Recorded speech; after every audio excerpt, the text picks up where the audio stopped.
समारोपाचं समाप्तीचं कीर्तन माझ्याकडे आहे. ही गोष्ट लक्षात घेऊन नेहमीच कीर्तनाचा समारोप ज्या अभंगाने केला जातो तोच अभंग चिंतनासाठी घेणार. चिंतन 10 मिनिटं आख्याने करतातच. याचा कालखंड इतका छोटा ठेवलाय की फरमाईश पाहून तास असं या पदार्थाचं काही वेगळंच मिश्रण आहे.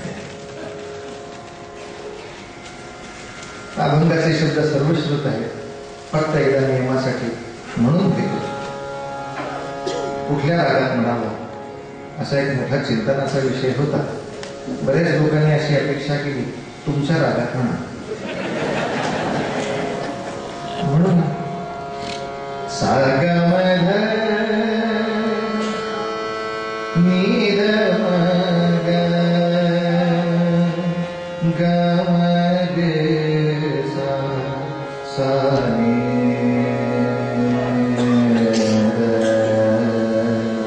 धनी सरी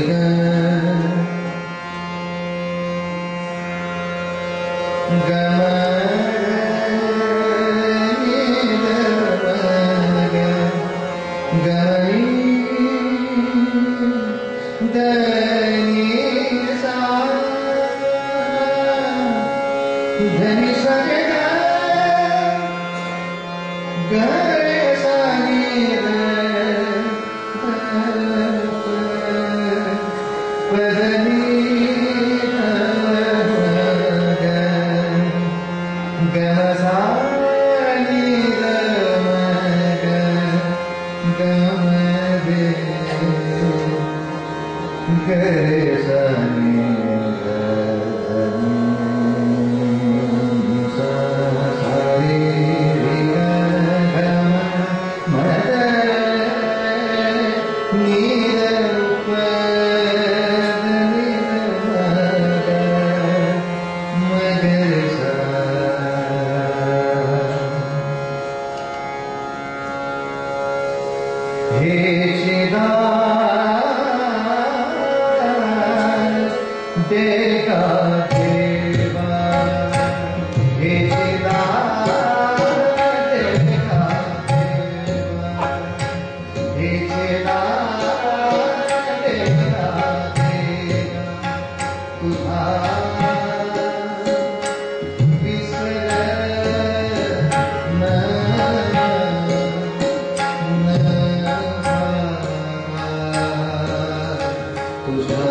आधी अभंगामधून अभिप्रेत होणारा थोडा नकारात्मक अर्थ सांगतो, मग सकारात्मक सांगतो. आतापर्यंत सर्व कीर्तनकारांनी एक सुंदर निरूपण आपल्या समोर केलं आहे. परमार्थाची आवश्यकता, अध्यात्माची आवश्यकता, धर्माची आवश्यकता, जीवनातल्या नीतिमूल्यांची आवश्यकता, याच्यावर इतकं विवेचन झाल्यानंतर एका शेवटच्या टप्प्यावर अशा ठिकाणी आपण येऊ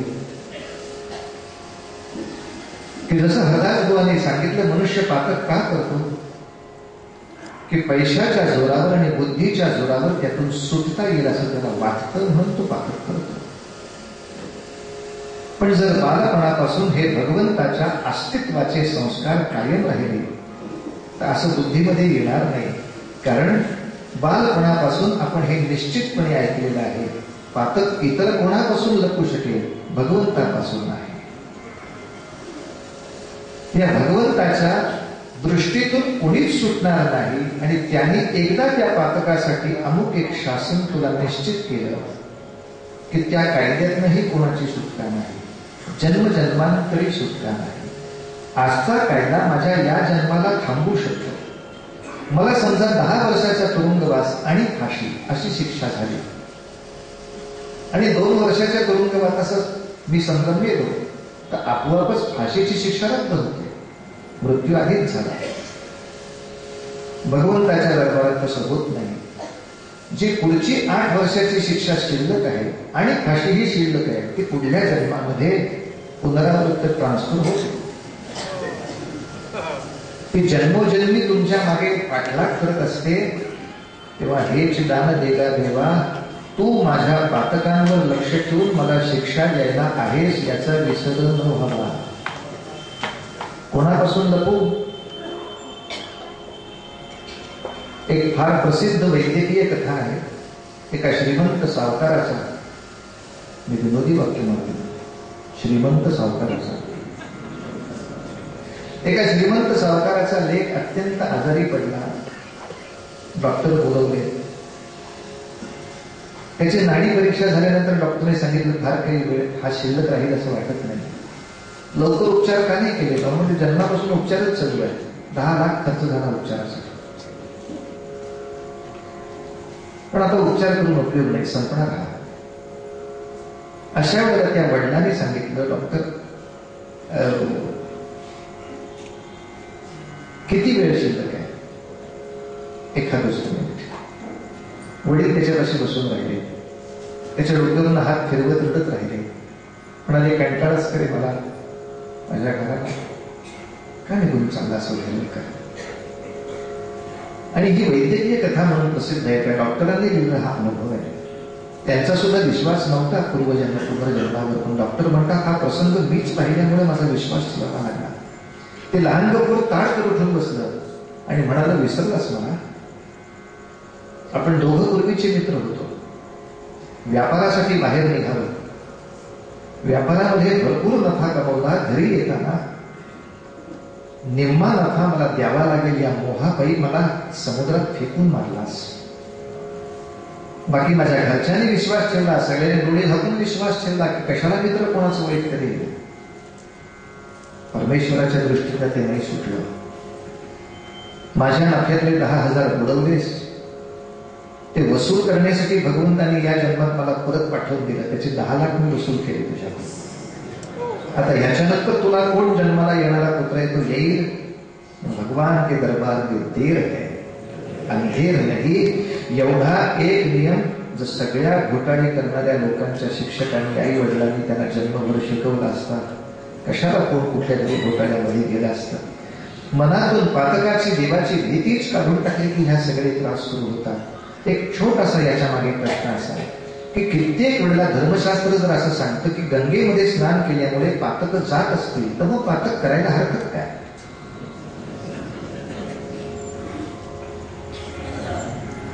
आणि याचं उत्तरही धर्मशास्त्राने दिलंय. कोणतं पातक जातं याला नियम आहेत. जे पातक अजाणतेपणे झालं किंवा जे पातक मी असहाय्य असल्यामुळे झालं तरच त्या पातकातून निवृत्ती आहे. पूर्ण पश्चात्तापयुक्त अंतःकरण असेल तरच निवृत्ती आहे.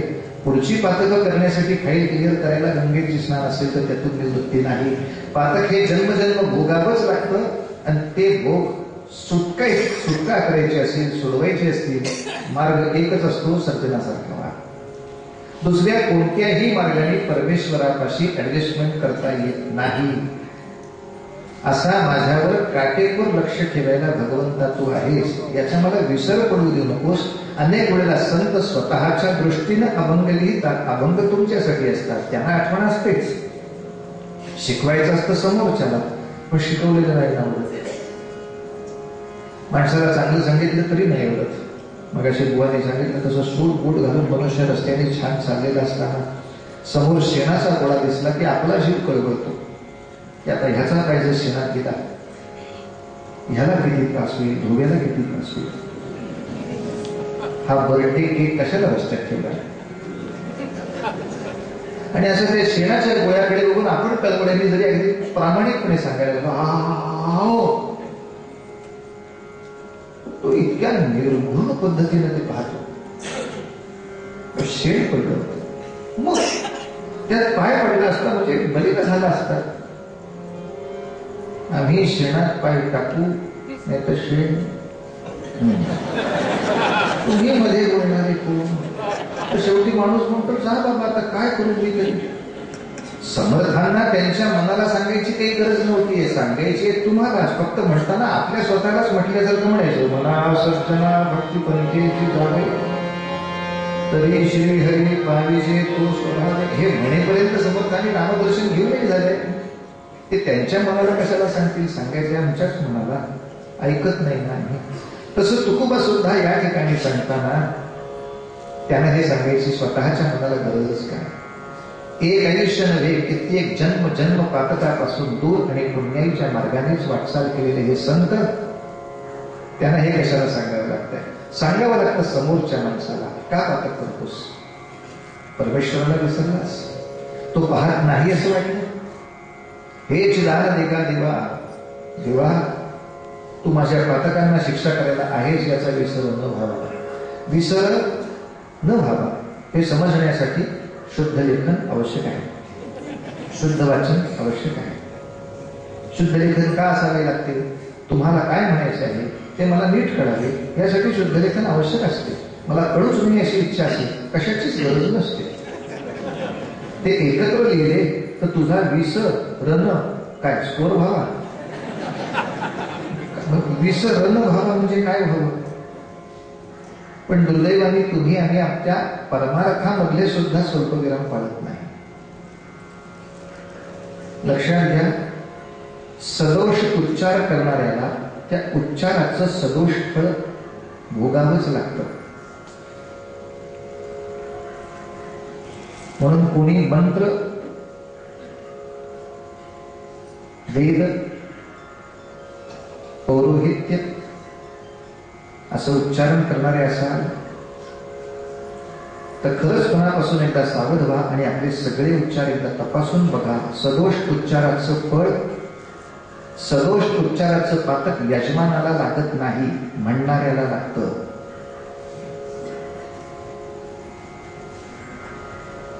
शब्द समर्पयामी असेल तर समर्पयामीच म्हटला पाहिजे, समर्पयामी हे चूक आहे. मी जर ह्रस्व असेल तर मी ह्रस्वच उच्चार व्हायला पाहिजे. मी दीर्घ असणं हे वेदशास्त्राच्या दृष्टीने चूक आहे.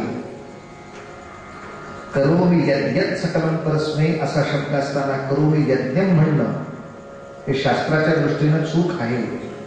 आणि चुकीचं म्हणण्याचं फळ माझं मला भोगायचं आहे.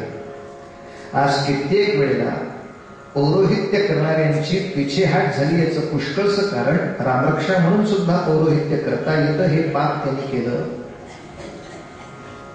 दुसऱ्यांना कळत नाही याचा गैरफायदा घेऊन कुठलेही मंत्र कसेही म्हटलं तरी आपल्याला आपली दक्षिणा मिळते की निघावं, हे पातक झालं. नाही म्हणायचं नाही अशा वेळेला.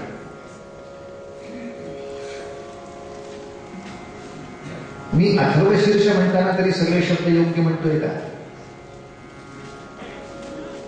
योग्य मंत्राचा जर परिणाम योग्य असेल तर अयोग्य मंत्रोच्चाराचा अयोग्य परिणाम भोगावाच लागणार. का नाही भोगावा लागणार. अशा अनेकांना महाराष्ट्रात सुद्धा मी हात धरून पकडले. पुन्हा वेळेपणा कराल तर याद राखा म्हणून. काही येत नसताना हो म्हणतात, येऊन बसतात पौरोहित्य करायला. पण काही नाही, रामरक्षा सुरू. एखादा तर तेही येत नव्हतं, नुसते आकडे म्हटले मूर्खांना. फक्त त्याला सूर कळला होता की समोरच्याला कळत नाही.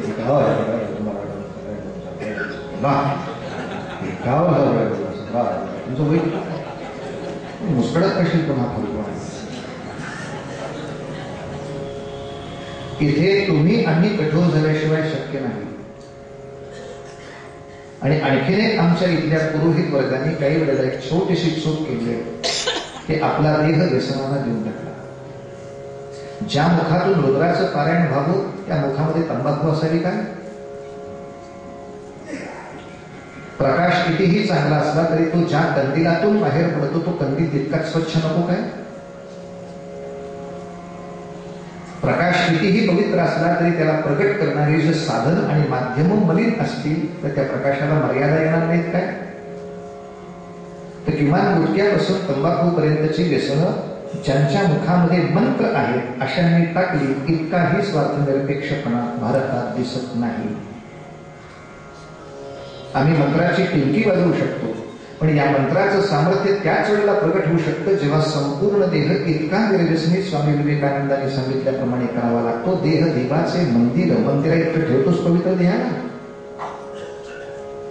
स्वल्पविराम जीवनात नाही पडत, शब्दाचे उच्चार जीवनात नाही पडत. गणपती उत्सवाची वर्गणी मागायला येतात, त्यांना आम्ही पकडतोच, विचारतो सांग रे पठ्या, आरतीचा अर्थ सांग. मंत्र जाऊ दे, आरतीचा अर्थ सांग. पण आम्ही आरती म्हणतच नाही. म्हणलं करता काय? काही कॅसेट लावतो टाळ्या वाजवतो. अरे कॅसेट आरती तुला पाठवण्यासाठी आहे, नुसत्या टाळ्या वाजवणारे आहेत वेगळे, त्यांचं नाव इथे घेऊ नये. तुला आरती कळायला नको. सांग सुख करता म्हणजे काय? गणपती सुख करणार आहे. दुःख करता म्हणजे काय? तो दुःख हरण करणार आहे. वार्ता विघ्नाची म्हणजे काय?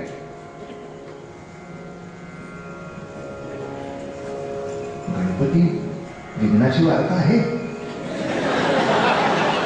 पंचेतच आहे. दुर्वी म्हणजे काय?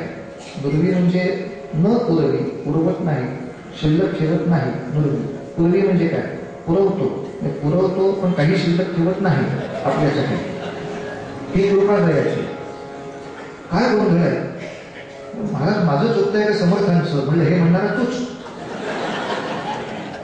समर्थांनी योग्य लिहून ठेवले, तुला स्वल्पविराम नाही घेता येते. सुख करता दुःख हरता वार्ता विघ्नाची नुरवी. इथे श्वास आहे. श्वास इथेच घ्यायला पाहिजे.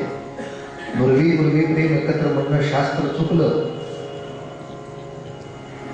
वार्ता विघ्नाची नुरवी, विघ्नाची वार्ता उरू देत नाही.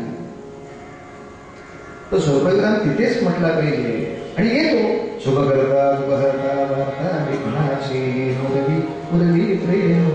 काही अवघड नाही म्हणताना उगाच चुकीचं म्हणायचं आणि त्याचा अभिमान बाळगायचा. भावना बघा, व्याकरण नको. पण त्याचंच उत्तर मी सांगितलं. अहो तुमची भावना योग्य करण्यासाठीच व्याकरण हवंय. आज तुम्ही स्कूटरवर आला, पूर्वी बैलगाडीत नाही येत होते. बुवाने समजा कृतज्ञतेची भावना व्यक्त केली. काय लोकांचं कीर्तनावर छान प्रेम आहे, सगळे बैलगाडीत ना आले तर भावना पोचल्या. आता घेतोच होतो विराम. काय लोकांचं कीर्तनावर प्रेम, वा सगळे बैल. काय शुद्ध लेखन बोलायचं, काय शुद्ध राहायचं. ती भावना तुझ्याकडे पोचत नाही ना त्याच्याशिवाय. आम्ही परत गणपतीला प्रार्थना करतो की आमच्या विघ्नाची वार्ता तू हो. नाही काय म्हणतोस, विघ्न घालवतोस कशाला? आम्हाला हवे तुझ्यासाठी विघ्न. सुख करता दुःख हरता वार्ता विघ्नाची हो माता हो. आता काय करावं त्यांनी एका माझ्यासोबत दुःख आपतो मला. हो काय वार्ता विघ्नाची? तो तुम्ही विघ्न मी सांगतोय ना तुला. हो वार्ता विघ्न. हा हो कोणाच्या बाबांनी घातलं इथे? तुम्हाला संतांच्या साहित्यामध्ये एक अक्षर का होईना दुसरं घालायचा अधिकार काय? तुम्ही 4 लावा फक्त. ती लावताना 10 वेळा चुका करता, फक्त बोलायचं नाही. अर्थच जिथे विरुद्ध होतो. पूर्वी पूर्वी प्रेम काय? दर्शन मात्रे मन सुद्धा अलीकडे कोण म्हणत नाही. दर्शन मात्रे मान, स्मरणी मात्रे गळा. काय कापा दर्शन मात्रे मन कामना पूर्ती. का शुद्ध बोलायचं? रत्न खचित खोरा तुझ गौरी कुमरा. चंदनाची ओ आ ई नंतरचं अक्षरच म्हणायचं. उटी. हमखास उटी घालतात. देवीची उटी भरावी तशी. गणपतीला चंदनाची ओटी कुंकुम केशरा. घोड्याच्या तोंडाला चांदण्याची पिशवी बांधतात, त्याला खरं तोगरा असं म्हणतात. ते गणपतीला बांधतात. हिरे जडित मुकुट शोभे तो बरा. अरे का रे बाळा तुझी शोभे तो बरा. शोभे एक मात्र वाढवायला सांगितली की शोभतो बरा. लुणलुणती नुपुरे चरणी घागरिया लंबोदर पीतांबर खडीवर. बदकातला ब पाहिजे बंधना. वंदना कोण? तुझी बहीण. फणीवर म्हणजे नाग. नागाने बंधन केलंय असं चित्र आहे का? पीतांबरावर फणीवराचं बंधन आहे. सरळ सुंदर वक्रतुंड त्रिनयना दास रामाचा वाट पाहे सदना. आता फक्त एकाच गोष्टीबद्दल एकमत म्हणावं लागेल. संकष्टी का संकटी? तर या आरतीमध्ये मला संकष्ट हा शब्द संकट याच अर्थी आलाय. संकष्टी चतुर्थी या अर्थी तो आलेला नाही. अधिक कष्ट जेव्हा मला सहनही करता येणार नाही तेवढे कष्ट असतील अशा संकष्टी. म्हणून तर त्याला पर्यायी शब्द पण त्यांनी पटकन दिलाय निर्वाणी करा. जेव्हा इतकी अवस्था असेल तेव्हा पाहावं. पण मी माझा उच्चार सदोष असेल तर मग मिळणारं फळ तितकं पुरेसं मिळत नाही याचा काही दोष माझ्यात राहतो. म्हणून तुझा विसरण व्हावा ही चूक टाळण्यासाठी मराठी भाषेची मातृभाषेची शुद्ध लेखनाची कास धरायलाच पाहिजे. हे सगळे मंत्र ह्या सगळ्या अर्थ्या ही सगळी करुणाष्टकं मराठी माणसांनी आपल्या मराठी मुलांच्याकडनं शुद्ध लिहून घेतली पाहिजे, म्हटली पाहिजे. तर ती शेवटी मातृभाषा आहे. या जगामध्ये फ्रेंच माणसं सगळ्या देशांमध्ये गेली की जर्मनीत गेली की जर्मन छान बोलतात, इटलीमध्ये गेली की त्यांची भाषा छान बोलतात, भारतात आले की आपली हिंदी छान बोलतात पण त्यांची फ्रेंच शुद्ध बोलतात. प्रत्येकाला त्याच्या मातृभाषेचा अभिमान आहे. भारतात सुद्धा तो दिसतो कानडी माणूस बाहेर उत्कृष्ट इंग्रजी बोलतो पण एकत्र भेटले की कानडीच बोलतात. पंजाबी माणूस बाहेर भेटले की तो वाटेल तर त्यांच्या भाषेत बोलेल, एकत्र भेटले की पंजाबीच बोलतात. परदेशामध्ये दोन मराठी माणसं एकत्र आली की इंग्लिशच बोलतात. परदेशात का मुंबईत आम्ही मराठी बोलत नाही. मावशीनं कितीही पैसे दिले तरी आईला विसरणं हे जसं पाप आहे तसं इतर भाषांनी कितीही स्थैर्य दिलं तरी मातृभाषेला विसरणं हे तेवढंच मोठं मातृद्रोहाचं पाप आहे. तुमची आमची आईचे आशीर्वाद चालू ठेवावे वाटत असतील तर मराठीला जपलं पाहिजे. हे तुम्ही दुसऱ्यांना सांगा स्वतःच्या उदाहरणाने कारण तुम्ही ते जपलंय. बाकीचे जे जपत नाही त्यांचं दुःख आपल्याला त्याच्यामध्ये आहे. आपण साऱ्यांनी ते जपलंय पण मराठीच घरांमध्ये आईची मॉम झाली, बाबाचा डॅड झाला. मला डिक्शनरीत कुठेच सापडला नाही हा शब्द. डॅडी म्हणजे वडील मला कळत होतं. डॅड हा कुठला शब्द? मग व्याकरणकारांनी सांगितलं हा डेड आणि डॅड याच्या मधला शब्द आहे. साधारण प्रवृत्ती तीच असते. त्यांनी काय करावं हा प्रश्न नाही. आणि संगतीनं भाषा बदलते याच्यावर माझा विश्वास नाही. इंग्रज 150 वर्ष भारतात होता त्यात तो त्याच्या मम्मीला आई का नाही म्हणायला लागला? संगतीनंच बदलायचं असतं. तर 150 वर्ष इंग्रज भारतामध्ये राहत असताना तो त्याच्या वडिलांना पिताश्री का नाही म्हणायला लागला? संगतीनं बदलायचं असतं. तर दुसऱ्याच्या संगतीनं आपलं सोडून द्यावं हा रोग हिंदूनच का व्हावा, बाकीच्यांना का नाही झाला? मुसलमानांनी कधी त्याच्या आंबीजांना मम्मी म्हटलं नाही? म्हटलं ते आम्हीच राहील. धर्म त्यांनी पक्का ठेवला त्यामुळे ते विजयी होतात. काही आमची कॉन्व्हेंटमध्ये जाणारी मुलं नेहमी म्हणतात की काय आहे आता कॉन्व्हेंटमध्ये गेलं की आधी ते मला बोबडं होतं. बोबडं म्हणजे इंग्लिशचा नियमच असा आहे की तोंडात सुपारी ठेवून बोलायला लागतं.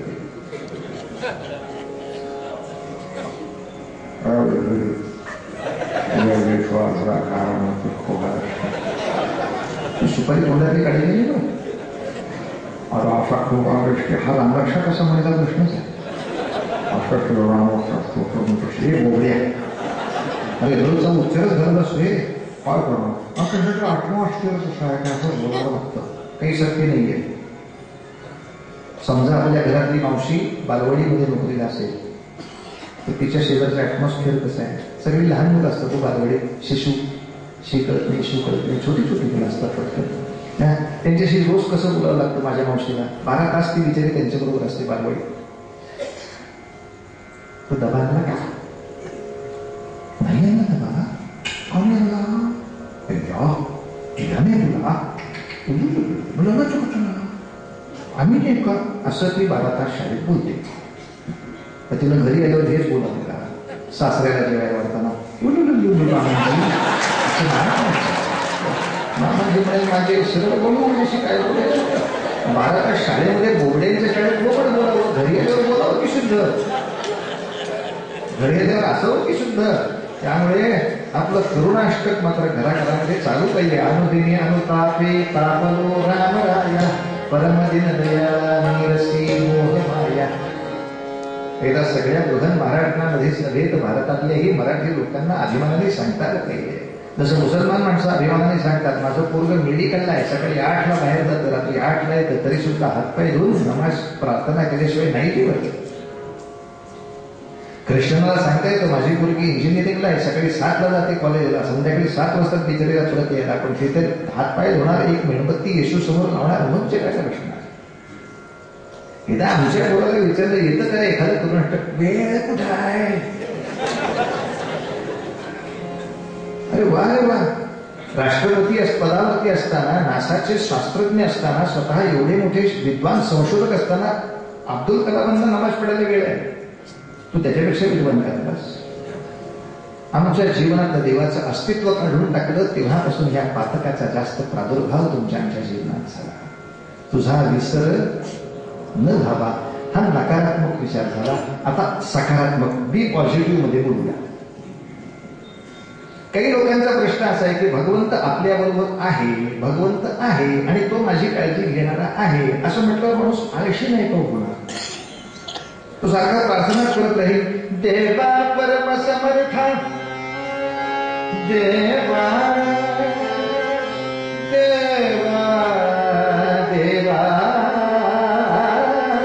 देवा परम समर्था दीन दयाळा प्रभो जगन्नाथ आलो शरण तुला, आलो शरण तुला, दीन तुझा ठेवितो कधी माता. हरे हरे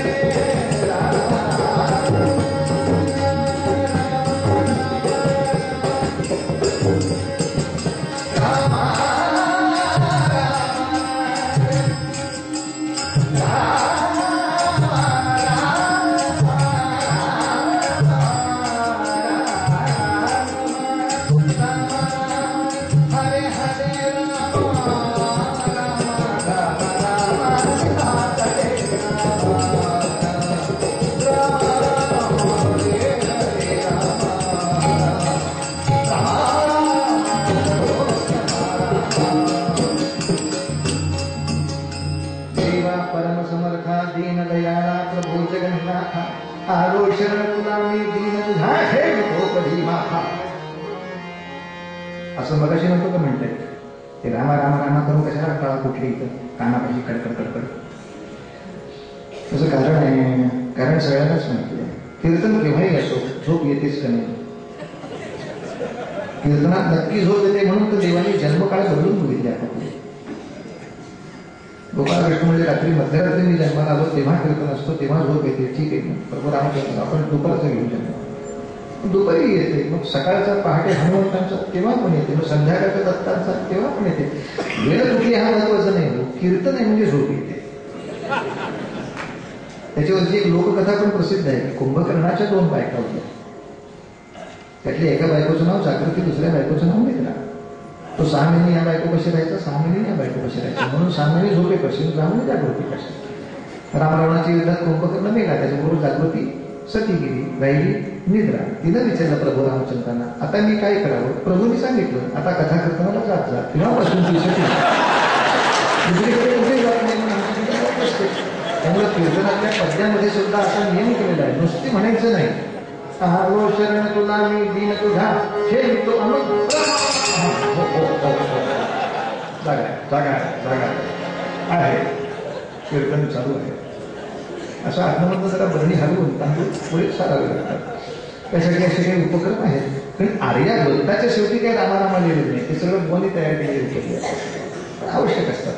असो, मुद्दा इतकाच, अनेक लोकांचा असा आपल्यावरती आरोप आहे की मी युगाच्या ठाई येतो असं कृष्णाने सांगितलं, ते चुकलंच म्हणाले. का? तो येतो म्हटल्यामुळे वाट बघत बसतात, तो कामच करत नाही. आता तो येईल काम करेल, आपण का काम करू? तो येईल आणि काम करेल, आपण का काम करू? मनुष्य आळशी येईल असं नाही का म्हणतात. जो मुळात आळशी असतो तो कोणत्याही वाक्याचा आळसासाठीच उपयोग करणार आहे, आणि जो कार्योत्साही असतो तो त्याच वाक्याचा कार्यासाठी उपयोग करणार आहे. भगवंत सुद्धा साह्यभूत होतात हे 100%. पण कुणाला? अधिष्ठानं तथा करता करणं च पृथक्विधं विविधाश्च पृथक् चेष्टा दैवं चैवात्र पंचमं. भगवद्गीतेमध्ये सुद्धा भगवंताने सांगितलं, तू कार्यासाठी दैवी अधिष्ठान घेतलंस, करता स्वतः हो, कार्य करायला उभा राहिलास. अधिष्ठानं तथा करता, हे कार्य संपन्न करण्यासाठी काय काय करावं लागतं त्याची उपकरणं मिळव आणि त्यात प्रवीणता प्राप्त करून घे. करणं पृथक्विधं. आणि ही उपकरणं कशी वापरायची? विविधाश्च पृथक् चेष्टा, या पद्धतीनं कार्य कर. दैवं चैवात्र पंचमं. त्याच्यानंतर भगवंत तुझ्या साह्याला येणार आहे. परीक्षेत देव माझ्या मदतीला येणार. कधी? आधी अभ्यास कर,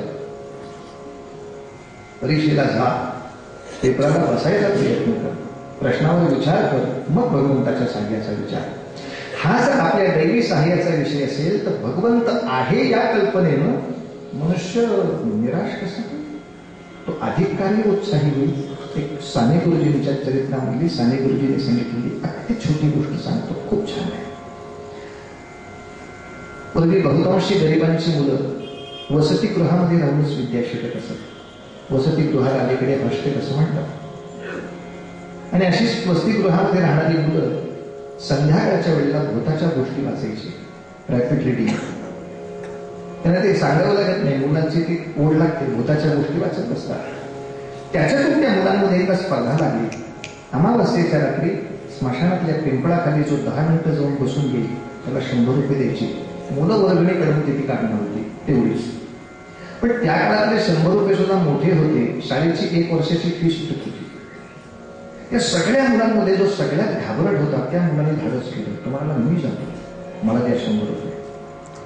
आणि खरंच अमावस्येच्या रात्री तो गेला वसतिगृहात. ही सगळी मुलं त्याला निरोप द्यायला आली. स्मशानात गेला, पिंपळाच्या पायाखाली बसला, आहात 100 रुपये घेतले, आपल्या खात्यावर जमा केले, वडिलांना पत्र लिहिलं, बाबा काळजी करू नका, ह्या वर्षाची फी सुटली.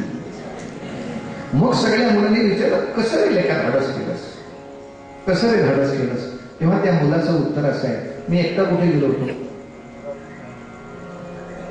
म्हणजे मी तिथं बसलोय का नाही बघायला तुम्ही होतात का? नाही तर तुम्ही हो कसे म्हटलं मी बसलोय ना. हा, आता चुकून वाकून खरंच जर तिथं भूत आला असतो तर ह्यापैकी तसाही कोणाचा उपयोग नव्हता. ते असूनही उपयोग नव्हता.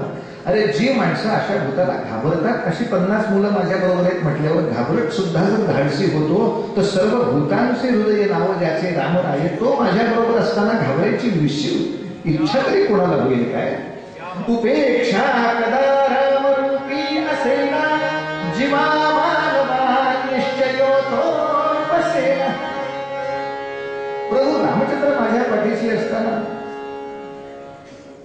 गोपालकृष्ण माझ्या बरोबर आहेत म्हटल्यानंतर अर्जुनाची शक्ती वाढत जाते. आता मी जबरदस्त युद्ध करून टाकले.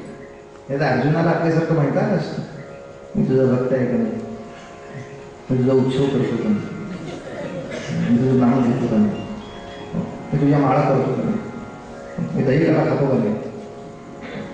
अशा भक्तांचं राज्य या वसुंधरा वाटतंय की नाही, तूच बोल. फुकटचं खायची भक्तांना सवय लागावी असं देवालाही वाटत नाही. खरं भगवंताच्या नुसत्या हाताच्या आज्ञेनं सुद्धा गोवर्धन उचलला असता, पण या लोकांना त्याच्यात सहभाग द्यायची सवय तुटली असती म्हणून भगवंत थांबले, सगळ्यांनी काठ्या लावला, मग गोवर्धन उचलला.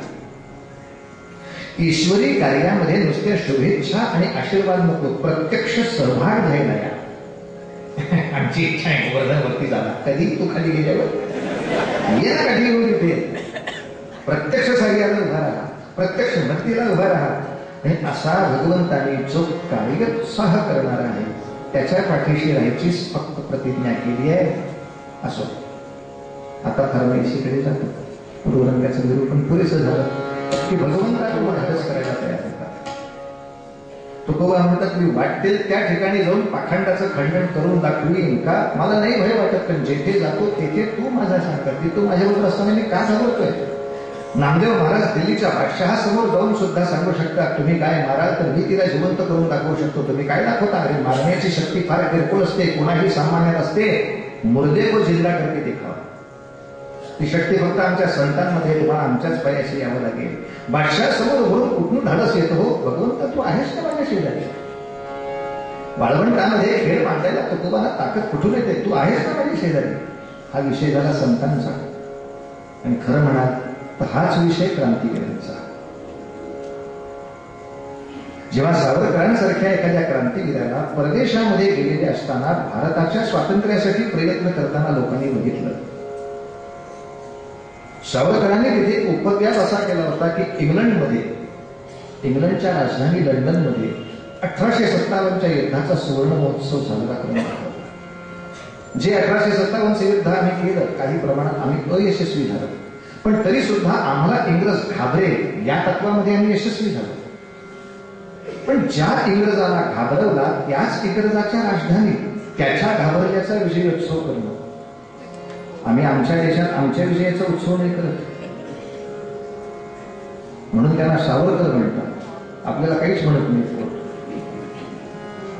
आजपर्यंत आम्ही 62च्या युद्धात पाकिस्तानवर विजय मिळवला. आठवतंय का कधी आपल्या कॉलेजच्या जीवनात हा दिवस साजरा झाल्याचा?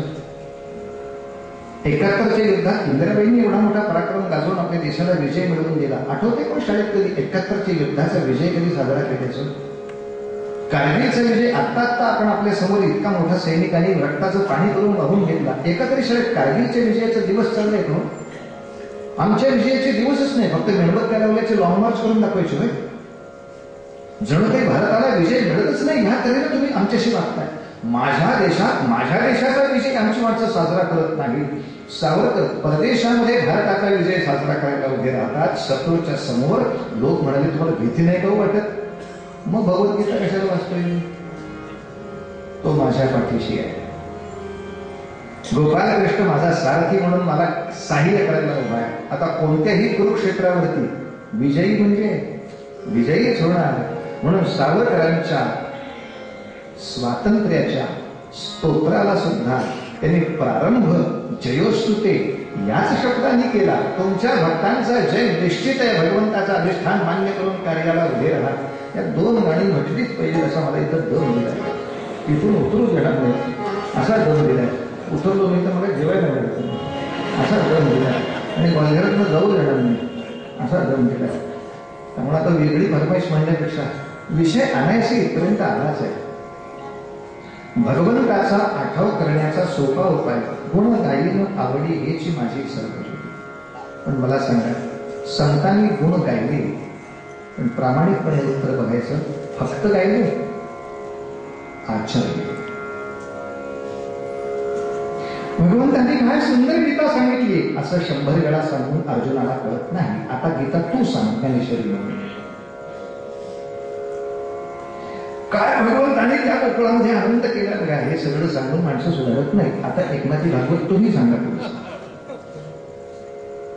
भगवंतांनी केलं याची फक्त कौतुक बुडबुडे होतात. प्रत्यक्ष क्रियेशिवाय कशालाच किंमत नाही. संतांनी कधीच नुसती स्तुती केली नाही, तसं आचरण करून दाखवलं. जे त्या काळात भगवंतांनी केलं ते या काळात मला यथाशक्ती असेल तेवढं मी करणार. माझे आई वडील ते बाप आणि आई माझी विठ्ठल रखुमाई, त्यांना सांगणार देवा 10 अवतार घेऊन तुम्ही कामं केली. आता परत पुढच्या मच्छरासाठी तुम्हालाच बोलवत राहणं इतका नामरद माणूस आहे का मी? आता तुम्ही आराम करा ना, या पुढचे ढेकून मी बघतो, याच्या पुढची कामं मी करतो. अहो कुठल्याही आईबापाला अशी पोरं आवडतात. असं कोणीतरी बाप आयुष्यात बघितला का? माझा भांड्या 5 वर्षाचा होता तेव्हा अंधारात शू करायला जाताना खूप घाबरत होता, मला जागा करायचाच. आता भांड्या 35 वर्षाचा आहे, पण मला बोलल्याशिवाय काय ते भांड्याचं डोकं जायचं. रात्री लग्न करायला उठायला सुद्धा बापाची गरज. 5व्या वर्षी ठीक आहे, 10 अवतार घेऊन भगवंतांनी आम्हाला मदत करून झाल्यानंतर सुद्धा अजूनही परत मदतीसाठी पदरच पसरत बसायचं काय? नावालाच काय हराम करा. ज्ञानेश्वर माऊली सांगतात भगवंता तुम्ही यायची गरज नाही. गीता मी सांगतो परत. नाथ महाराज सांगतात भगवंता तुम्ही परत सारखे यायची गरज नाही. एकनाथी भागवत मी सांगतो परत. व्यासांचं झालं मागवत, आता माझं भागवत सांगतो.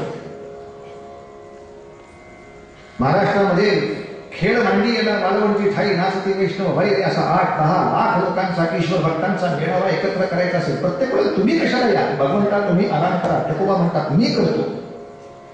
शक्ती नाही मिळती लागे शक्ती नसता विटंबना अशी सगळ्या सामर्थ्यवंत भक्तांची पैदास तयार झाली पाहिजे. रामदास स्वामी सांगतात, रामा तुम्ही नका त्रास घेऊ, आम्ही करतो. रामाने केलं याची फक्त कौतुक नाहीये, ते करून दाखवायचं आचरण आहे. म्हणून संतांची भक्ती कार्यच प्रवण आहे, नुसती बोलणारी आहे. म्हणून ते गुण गायीनं आवडी जरी म्हणतात तरी ते गुण आचरीनं आवडी हे जास्त योग्य आहे. ते आवडीने ते गुणांचं आचरण करतात, हेच माझी सर्व जोडी. आणि ह्याच्यातच एवढं सुख आहे की नरके मुक्ती धनसंपदा. मला मुक्ती नको का? एवढी सगळी माणसं दुःखात असताना मी स्वर्गाच्या सुखात जाऊ, हे संतपणाला शोभत काय? आमची प्रतिज्ञा ऐशी आहे की अवघाची संसार सुखाचा करेल, या सगळ्या पृथ्वीचा स्वर्ग करून दाखवेल. आणि यासाठी कितीही वेळा जन्म घ्यावा लागला तरी येईन, कितीही जन्म प्रयत्न करावा लागला तरी करेन. का? या जन्मात नाही, पुढल्या जन्मात, या वर्षात नाही, पुढल्या वर्षात माझ्या कार्याला यश द्यायला भगवंता तू आहेस याचा विसर न झाला. रामावर ज्यांचा विश्वास नाही तया पामरा बाधीजे सर्व काही. त्यांना सगळ्याची बाधा होती असे समर्थ सांगतात. बस निरूपण पुरेसं अभंगाचं झालेलं. फक्त जयोस्तुते, सागरा, भजन, आख्यान यापेक्षा विषय दुसरा नाही. सर्वांना परिचित